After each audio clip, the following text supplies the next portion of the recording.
So now we're going to do bulk in screens and bulk cards. And so I have like, I don't know how many videos are here. Like how many do they show on a page?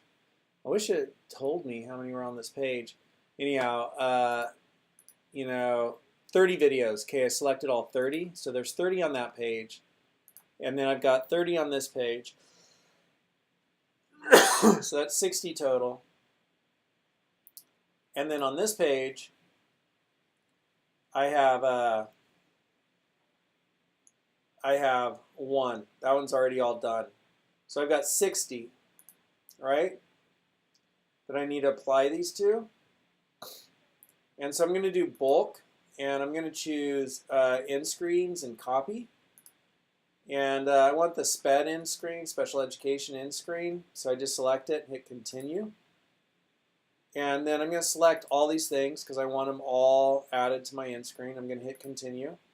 And only load my last 60 videos, not 61, and then I'm going to hit continue. And I'm going to select all of these except for this first one because I already did that first one, right? If I scroll all the way to the end, it's still a number. It hasn't been changed, which means I haven't changed it. And it's 13 summary.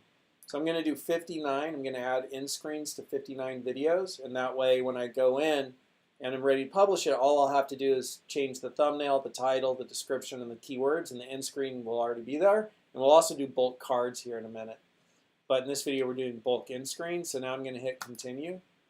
And yes, continue with bulk copying, and none of them have in screens right now. If you wanted to, you could say delete them there, but I know none of them do because I just uploaded them. And I'm going to hit start copying. And then that's going to take 5 or 10 minutes, right? And so I'm not going to sit here at the video running while that goes, but that's how you do bulk in screens. And in the next video, I'll show you how to do bulk cards.